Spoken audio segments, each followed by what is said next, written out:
Hello friends, welcome to my YouTube channel. तो पिछले video में हमने आपको कल्कि पुराण का 12वां अध्याय सुनाया था, जिसमें मुक्ति मोक्ष के बारे में मैंने आपको बताया था। तो आज के इस वीडियो में हम आपको कल्कि पुराण का 13वां अध्याय सुनाएंगे। तो आगे की कथा इस प्रकार है। सूत जी बोले, राजा शशिध्वज ने प्रसन्न चित्त से सभा में उपस्थित हुए लोगों के सामने अपनी कथा सुनाकर हाथ जोड़कर कल्कि जी से कहा, हे हरे, आप तीनों लोगों के स्वामी हैं। जितने भी राजा हैं आपके ही आश्रय में हैं। इन सभी राजाओं और मुझ भी अपनी आज्ञा का पालन करने वाला समझे। मैं हरिद्वार, जो कि ऋषि मुनियों को प्रिय है, तप करने के लिए जाता हूँ। अब जो मेरे ये बेटे बेटियां और उनके भी जो बच्चे हैं, अर्थात मेरे पोते पोतियां, वे आपके ही भरोसे हैं, अर्थात आप इनकी देखभाल कीजिए। हे देवताओं के स्वामी, मेरी इच्छा को तो आप जानते ही हैं। आपने अपने पूर्व जन्म में जाम्बन और द्विविद नामक बंदरों का जो नाश किया था, वह भी आपको याद ही है। यह कहकर राजा शशिध्वज ने अपनी पत्नी के साथ जाने के लिए तैयार हुए और कल्कि जी ने लज्जा से अपना मुंह नीचा कर लिया। राजाओं ने इस बात के कारण को जानने की इच्छा से कहा, हे नाथ, राजा शशिध्वज ने कौन सी ऐसी बात कही जिसके लिए आपको अपना मुंह नीचा करना पड़ा? कृपया इस बात को बताकर हमारा संदेह दूर कीजिए। कल्कि जी बोले, हे राजाओं, आप लोग राजा शशिध्वज से ही इसका कारण पूछें, वे ही आप लोगों के संदेह को दूर करेंगे।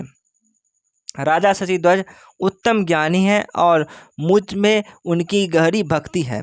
कल्कि जी ने इन वचनों को सुनकर राजा ने सुन के कहने के अनुसार ही संशय से भरे मन से राजा शशिध्वज से फिर पूछा, हे राजन, आप बहुत बुद्धिमान राजा हैं। आप इस समय क्या हैं? और आपकी बात सुनकर कल्कि जी ने किस कारण अपना मुंह नीचा कर लिया? राजा शशिध्वज बोले, पहले जब रामचंद्र जी ने अवतार ग्रहण किया था, तब लक्ष्मण जी ने इंद्रजीत का वध किया। अतएव कठोर राक्षसी वृत्ति से इंद्रजीत की मुक्ति हुई। अग्निशाला में इंद्रजीत ब्राह्मण का वध करने से लक्ष्मण जी के शरीर में एकाएक बुखार प्रवेश कर गया, जिससे लक्ष्मण जी को मोहादि ने घेर लिया। लक्ष्मण जी की ऐसी व्याकुल हालत देखकर अश्विनी कुमार के वंश में पैदा हुए श्रेष्ठ वैद्य द्विविद नामक वानर ने उनको एक मंत्र सुनाया और वही मंत्र लक्ष्मण को दिखाया। इस मंत्र पत्र को देखकर लक्ष्मण जी का बुखार जाता रहा और उन्हें फिर शक्ति आ गई, पहले जैसा ही बल प्राप्त हो गया। इसके बाद लक्ष्मण जी ने उस द्विविद नामक वानर से कहा, हे वानर, तुम कोई वर मांगो। द्विविद यह सुनकर बहुत प्रसन्न हुआ और प्रसन्न हो लक्ष्मण जी से बोला, मैं प्रार्थना करता हूँ कि आपके हाथ से मेरा वध हो और मैं वानर योनि से छूट जाऊँ। फिर लक्ष्मण जी बोले, मैं अगले जन्म में बलदेव के रूप में अवतार लूँगा और उस समय मेरे ही हाथ से तुम्हारी यह वानर योनि छूट जाएगी।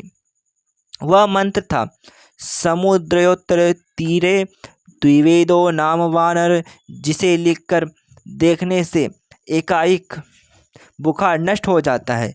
ऊपर बताए इस मंत्र के अक्षर तालपत्र पर लिखकर द्वार पर देखने से एकाएक बुखार छूट जाता है। इस प्रकार लक्ष्मण जी से वह वर पाकर द्विविद नाम का वह वानर स्वस्थ शरीर से बहुत समय तक जीवित रहा।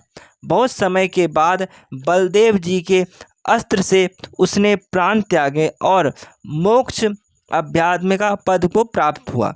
ऐसे ही आपकी इच्छानुसार सूत्रपुत्र लोमहर्षण की नैमिषारण्य में बलदेव जी के अस्त्र से मृत्यु हुई थी। हे राजन, वामन अवतार के समय जब वामन जी ने 3 पग भूमि से समस्त लोकों को नाप लिया था, उस समय जाम्बन ने उनके ऊपर लोक में पहुँचे चरण के प्रतीक्षणा की थी। वामन जी ने देखा कि जाम्बन मन के समान बहुत शीघ्र गति वाले हैं, तो वो भौचक्के होकर बोले, हे अत्यंत बलशाली त्रिक्षों के स्वामी, मुझसे वर मांगो। वामन जी के ये वचन सुनकर ब्रह्मांड से पैदा हुए जाम्बन ने प्रसन्न मुख से कहा, मुझे यह वर दीजिए कि आपके सुदर्शन चक्र से मेरी मृत्यु हो। यह सुनकर वामन जी ने कहा, जब मैं कृष्ण रूप में अवतार लूँगा तब मेरे चक्र से तुम्हारा सिर काटा जाएगा, उस समय ही तुम्हें मुक्ति मिलेगी। फिर जब श्री कृष्ण अवतार हुआ तब मैं सत्राजित नाम का राजा था। मैं सूर्य की पूजा किया करता था। उस समय एक मणि के कारण दुर्वाद उत्पन्न हो गया। मेरे द्वारा अपराध हुआ। मेरे छोटे भाई का नाम प्रसेन था। एक सिंह ने मणि के लिए मेरे छोटे भाई को मार डाला था। बाद में यह सिंह भी इसी मणि के कारण जाम्बन द्वारा मारा गया। असीम तेजस्वी कृष्ण जी कलंक के डर से मणि को ढूंढने लगे। फिर एक गुफा में जाम्बन के साथ उनकी लड़ाई हुई। जाम्बन ने अपने इस स्वामी को पहचान लिया। श्री कृष्ण ने अपने चक्र से उनका सिर काट डाला। लक्ष्मण युक्त सहित श्री कृष्ण जी का दर्शन प्राप्त कर जाम्बन ने अपने प्राण त्याग दिए। ऋक्षों के स्वामी ने नई दूब के समान श्री कृष्ण जी की श्याम वर्ण की मूर्ति के दर्शन करके उनको मणि के साथ अपनी जाम्बती नामक कन्या भी दान में दे दी। इसके बाद श्री कृष्ण जी ने द्वारकापुरी में आकर सभा में मुझे बुलाया और उस समय वह मणि ऋषियों को भी मिलने कठिन है, उन्होंने मुझे दे दी। उस समय मैंने अत्यंत लज्जित होकर यह मणि सत्यभामा नामक कन्या श्री कृष्ण जी को दान कर दी। श्री कृष्ण जी ने दोनों को ही सुंदरता देखकर दोनों को स्वीकार कर लिया। कुछ समय पीछे श्री कृष्ण जी मेरे पास मणि रखकर सत्यभामा को साथ ले द्वारका से हस्तिनापुर चले गए। जब श्री कृष्ण हस्तिनापुर चले गए तब सधन्वा नामक राजा ने मेरा संहार करके मणि को ले लिया। इस प्रकार पिछले जन्म में कल्कि जी ने जो कुछ किया था वह मैं जानता हूँ। मैंने श्री कृष्ण जी पर मिथ्या कलंक लगाया, इसलिए उस जन्म में मेरी मुक्ति नहीं हुई। इसी कारण इस जन्म में कल्कि जी रूप परमात्मा श्री कृष्ण जी को रमा रूपमणि सत्यभामा कन्या देकर श्रेष्ठ गति को प्राप्त हो रहा हूँ। लड़ाई के मैदान में मृत्यु होने से मुक्ति होगी, इसीलिए मैंने कामना की थी सुदर्शन चक्र से ही मेरी मृत्यु हो। संसार के अधिपति प्रभु कल्कि जी ने इस प्रकार अपने ससुर के वध को याद किया और धर्म, भय और लज्जा से मुंह नीच कर लिया। अत्यंत आश्चर्य से पूर्ण तथा अद्भुत सुंदर इस कथा को सुनकर सभा में उपस्थित राजा लोग अचंभे पड़ गए। सभासदों को भी आनंद मिला।